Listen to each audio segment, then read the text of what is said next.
Hello, I'm Juliet Mann, and this is the Agenda podcast, CGTN Europe's one-stop shop for smart, in-depth discussion of the issues that really matter in the world today.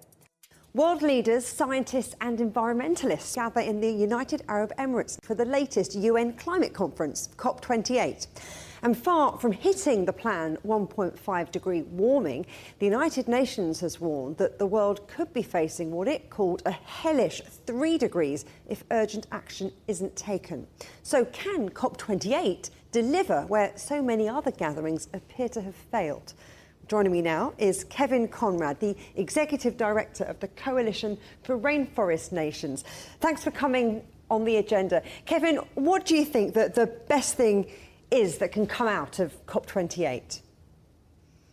Well, as I look at COP28, I look at it from two lenses. So lens number one is the global stocktake shows that if countries actually implement their NDCs, we will bend the curve for the first time since the Industrial Revolution. Now, that's big news. The problem is that if you look at the plans that are already in place for more fossil fuels, we're going to push the curve upward again.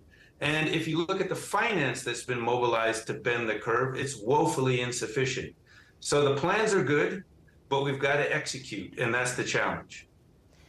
So is it going to be a breakthrough climate conference or just another talking shop?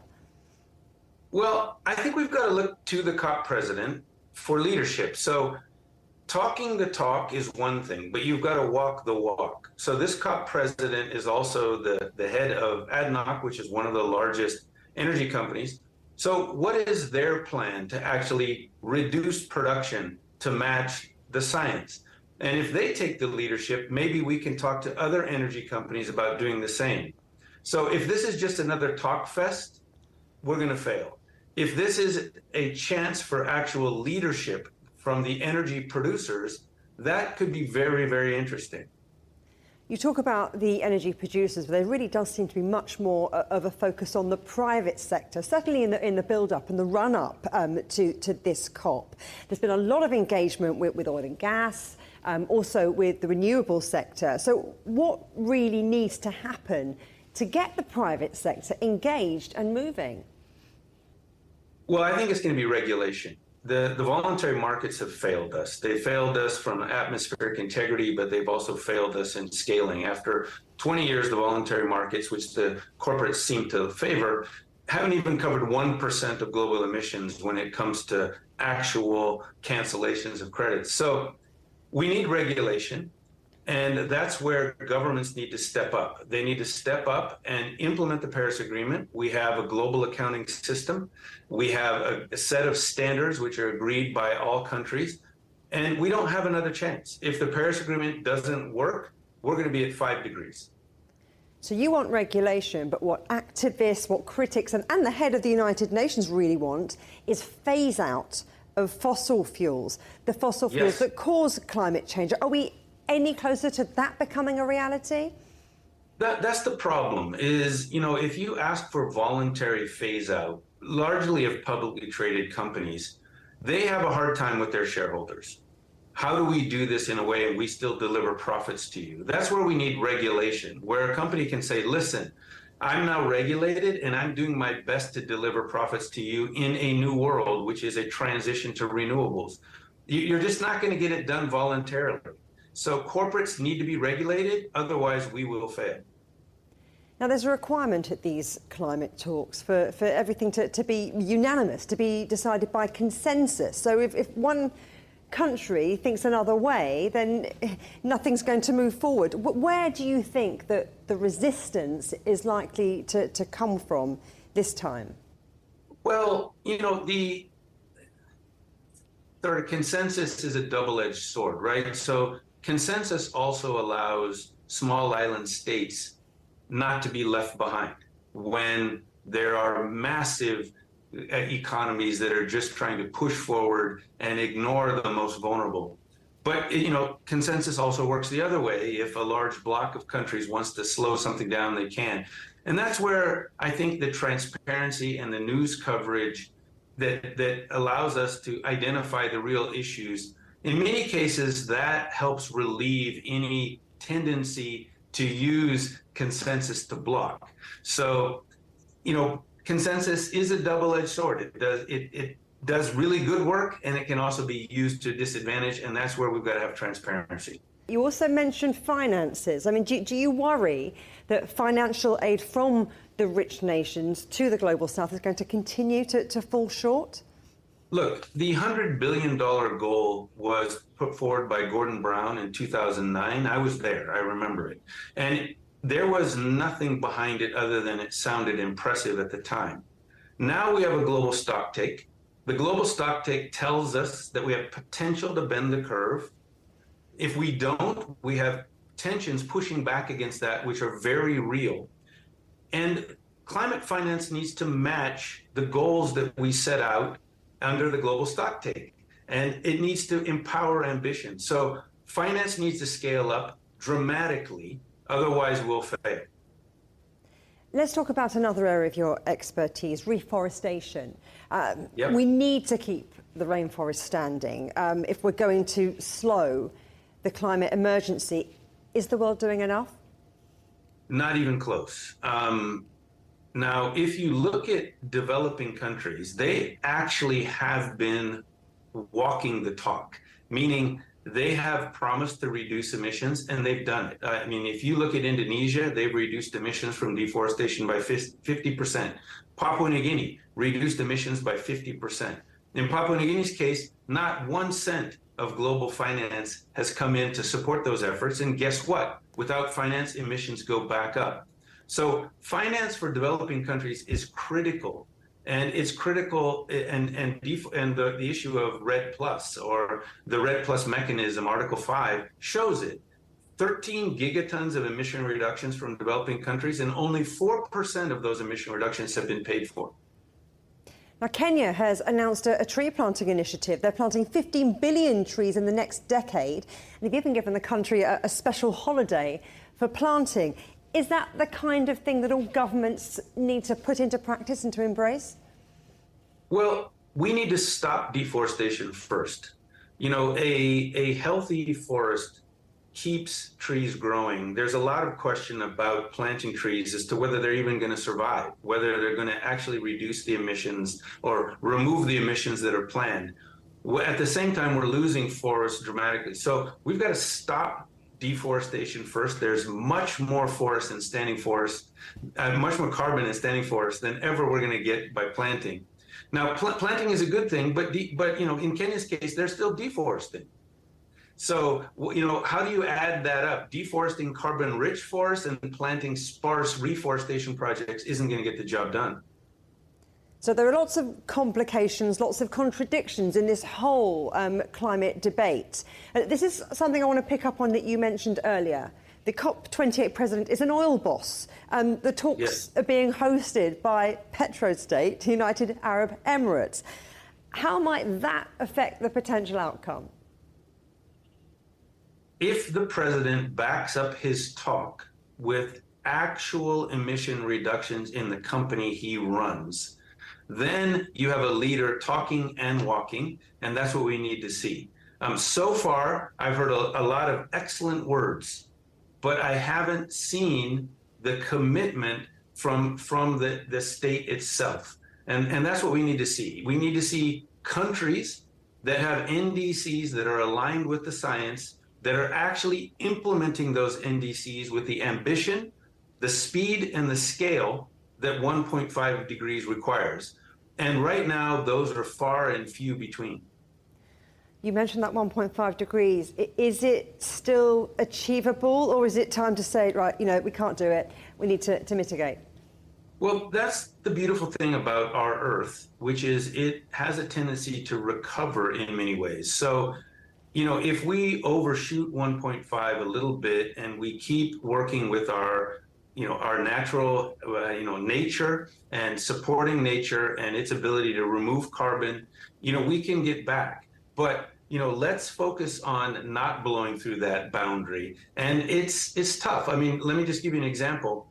We have, I think, about 380 gigatons that the atmosphere can absorb and still be in the 1.5 boundary. Now, we have So I said 380 gigatons. We have 3,800 gigatons in proven oil reserves. So what that's telling you is that basically 90% of those cannot be pulled cannot be extracted. Yeah. But if you look at what companies are planning, they're planning continued extraction. And it's that disconnect that we've got to solve. Kevin Conrad, thank you very much. You're welcome. Thank you. China may currently be one of the world's biggest carbon emitters, but a new report suggests emissions could peak this year before heading into structural decline in 2024. That would help the country stick to its promise to be the quickest to move from peak carbon to net zero in history. So what can COP28 delegates learn from China? And what does China want to see from the meeting? Well, with me now is Dimitri de Boer, Regional Director for Asia and Chief Representative in China for the environmental charity ClimateEarth. Thanks for coming on the agenda. Now, something I wanted to talk to you about was what came out of that meeting between President Xi and President Biden in San Francisco. It was that the US and China, who, as we know, are two of the world's biggest polluters, agreeing to revive those stalled cooperation and collaborations when it comes to tackling the climate crisis. So what sort of show of unity are you expecting in Dubai? Well, a show of unity is very strong wording. I think we should be happy if the countries of the world realize, let's say, that the climate crisis is getting much more serious and is moving faster than anybody had expected. The COP in UAE will do a stock take, so looking at the current levels of ambition of all the countries and then adding that all up and comparing that to where we need to be in terms of addressing the climate crisis. And it's pretty obvious that what's going to come out of that stock take is that not enough is being done. But then the question of who's going to do what, who's going to ramp up ambition in what way, is going to be very much the tussle, as it always is at these COPs. But I think of previous COPs, like in Paris, where there was a joint statement between the United States and China, so that the two of those big powers thawing relations and agreeing to cooperate and talk more about the climate crisis is surely encouraging. Absolutely. It's very worrying when you see that the world's largest economies are not working together on such important issues like global climate change. And the fact that the United States and China now have issued this joint statement with very substantive text in it is actually a very, very good sign. It's just when you go into a COP like this, you also need to be ready to expect for a lot of complicated dynamics, and the United States and China's relationship is rather complex. So I wouldn't get your hopes up too high for this particular COP. The COP in Paris was also a special COP in the sense that it's once every 5 years or so when those really big moments happen. And so the COP in 2025, for example, in Brazil, could well be one of those really, really big COPs. But this one is important in terms of, I think, as I said earlier, that because we're seeing such serious climate impacts around the world, it's gone from something that we thought might happen in the future, or scientists were telling us would happen in the future, and now it's actually with us today. A lot of countries are experiencing very, very serious climate impacts. Yeah. And so then the question of how to address it is that much more pressing. So let's talk about some of those complicated dynamics that you mentioned, because the United States wants China to contribute to multilateral climate finance. Why has China resisted so far? Well, in the Paris Agreement, it's quite clear that the developed countries are supposed to take the lead in addressing climate change and also in providing finance for the developing world to be able to better address climate change. And so far, the developed countries have been slow in meeting a very important goal of $100 billion per year to be mobilized for climate finance. And because the developed countries have been slow in realizing that goal, I think the pressure has been much more squarely on the developed countries to do so. But it looks now as though this year that goal might actually be met, which is 3 years too late. That's not great, but it's great to see that it is being met now. And I think what we're also seeing, though, is that the need for climate finance in the world is actually much greater than 100 billion a year. So it's a good step that that's being met, but a lot more is needed. And I think going forward, all countries that have the ability to contribute will. China is contributing in many ways, though. China's renewable energy industries are so impressive these days. Solar power has just gone from something that was more expensive into something which is now much more affordable than fossil fuels. And you're seeing that China is deploying so much solar power this year. It's completely beyond anybody's expectations. And so what I think is going to happen in the very near future is that solar power could become really the renewable energy of choice around the world, especially in the developing world. And you'll see China being very actively working with countries all around the world in terms of making sure that they can deploy their solar power and build their low carbon power systems. The EU advocates for fossil fuel phase out. China's special envoy for climate change, Xi Shenhua, has said that that's unrealistic. What's your take? Well, I think what's really important obviously climate change is caused by the emissions of fossil fuels, right? So you can't talk about climate change and not talk about eventually phasing out fossil fuels. But what I think a lot of people in Europe or the United States don't quite realize, let's say, is how a lot of the developing countries around the world, they are just developing their economies, they're developing their power systems. And so for them, the question of where's the power going to come from is actually really, really important. So for the African countries, but perhaps also many countries across Asia, it's like we need power. We would love to have a low carbon power grid, but how are we going to get there, right? And then if you're talking to European countries who are very focused on trying to get rid of all the fossil fuels, then there's a disconnect in the ambition there. So I think if you're talking with countries in the developing world, it's very, very important to focus on where is this low carbon power grid going to come from. And once you've got that, once you have a good and very feasible plan for that, which is really coming to fruition, then it might be an interesting time to say, okay, well, maybe we don't need that coal-fired power plant anymore. But that's for many developing countries, it's much more important to think about how can we have secure, reliable energy as our economies are growing, and even in a very complex world where there's complicated dynamics between different countries as well. You think that this COP is going to be important to lay the groundwork for future meetings and maybe future agreements. So what signs are there that things are really clicking into place for COP28?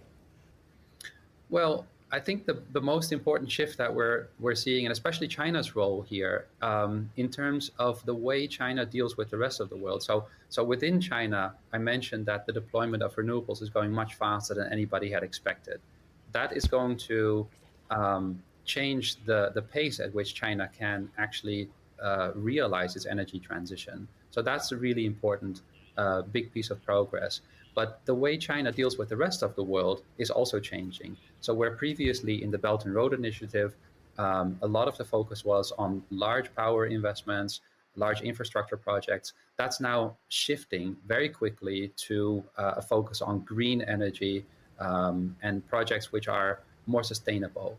And so especially when it comes to the renewable energy and also the investments in power grids in other countries, there we're seeing so much progress. Well, one really good example was at the Third Belt and Road Forum just a few weeks ago.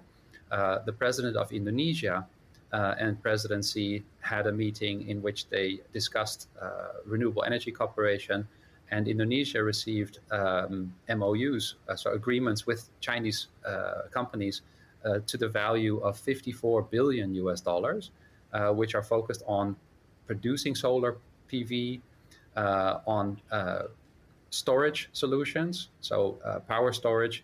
With greater renewables, you need to have more storage in your grid, and also other smart grid investments. So a huge, let's say, set of agreements, which really will set up Indonesia to shift from its previous high emissions pathway towards a a low carbon grid, a power grid, which is phenomenal.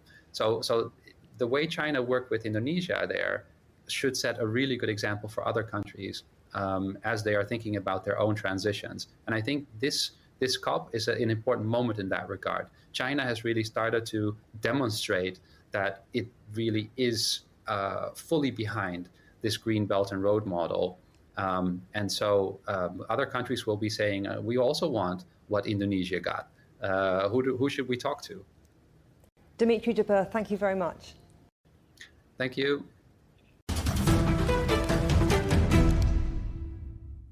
Amongst those attending COP28 will be a number of those named Champions of the Earth by the United Nations Environment Programme.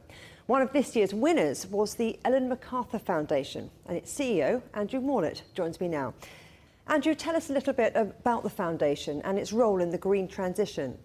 The Ellen MacArthur Foundation is really focused solely on the development and promotion of the idea of a circular economy.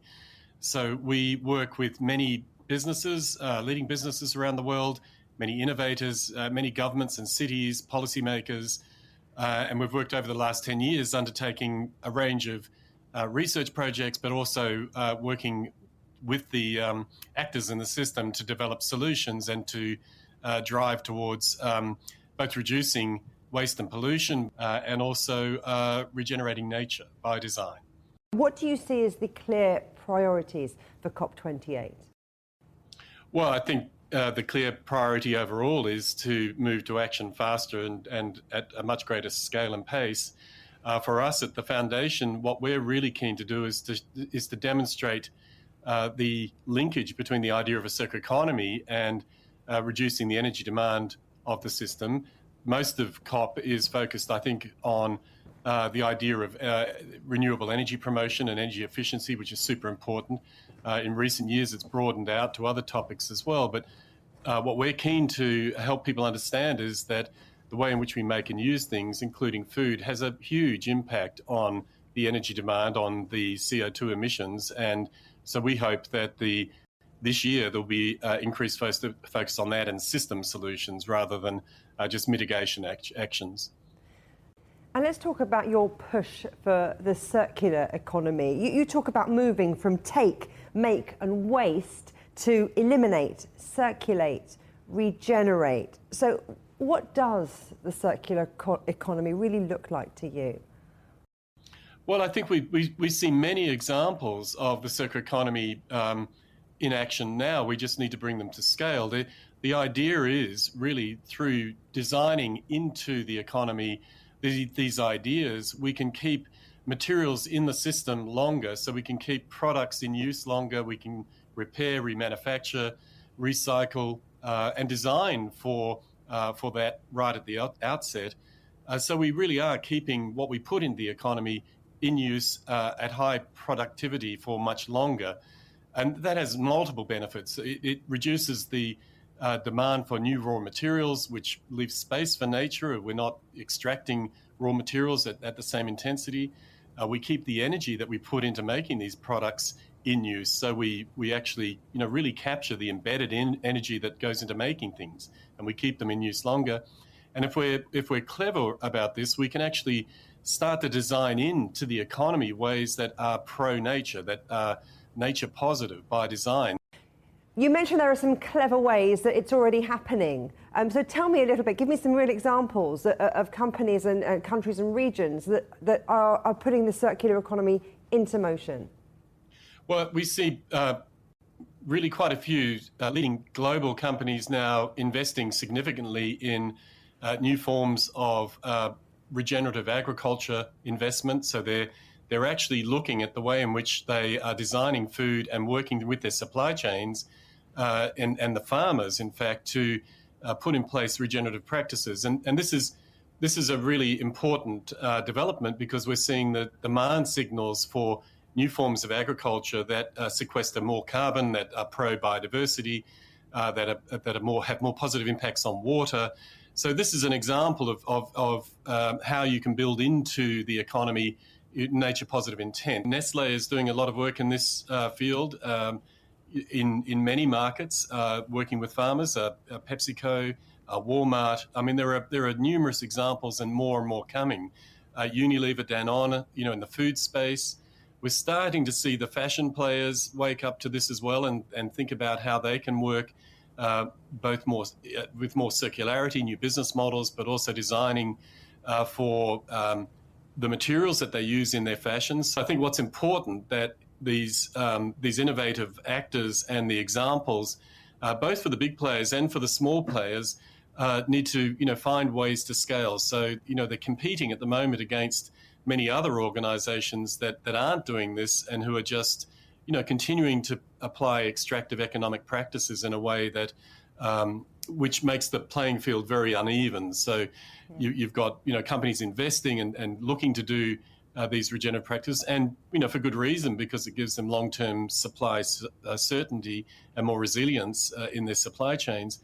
But you've got many others who are still very much not in that space, who are just extracting and wasting and part of the take waste, make and waste sort of economy. Well, that brings me to something else which is a big focus of what you do, and that is tackling plastic pollution. But you know what? That's not on the official agenda of COP28. Do you think they're missing a trick?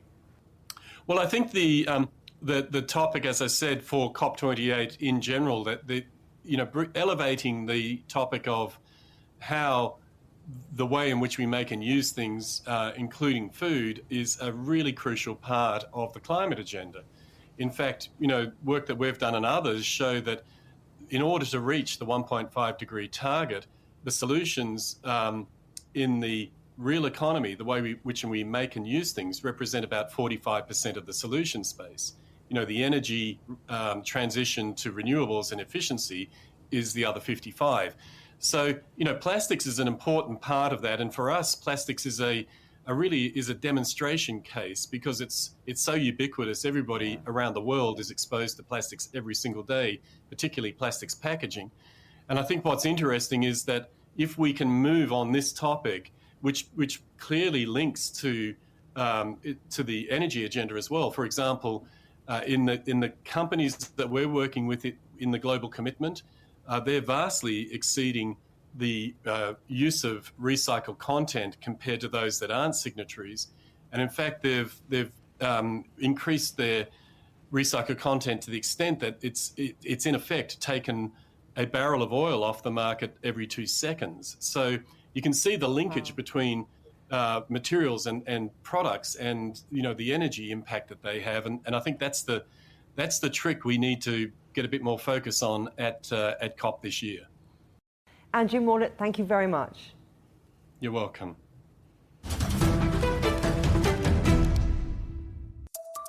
Remember, you can subscribe to this podcast on iTunes, Stitcher, Spotify, or wherever you get your podcasts. You can also find more agenda content on CGTN Europe's Facebook, Twitter, Instagram, Telegram, and YouTube channels. Until next time, goodbye.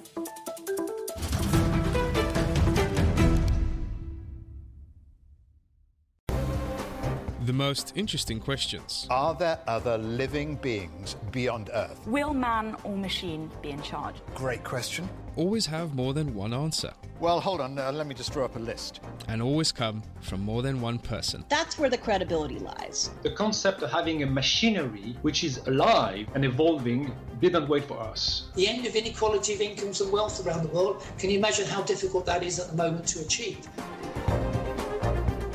Every episode, Stephen Cole, Murray Beveridge, and some of the brightest minds out there shed light on the answers to some of the most intriguing questions. There are two ways of looking at this. Machines can't really discriminate between civilian and military targets. The Answers Project. Maybe we need to just look at this in a bit more detail. Extraordinary claims require extraordinary evidence. The Answers Project, a new podcast from CGTN Europe.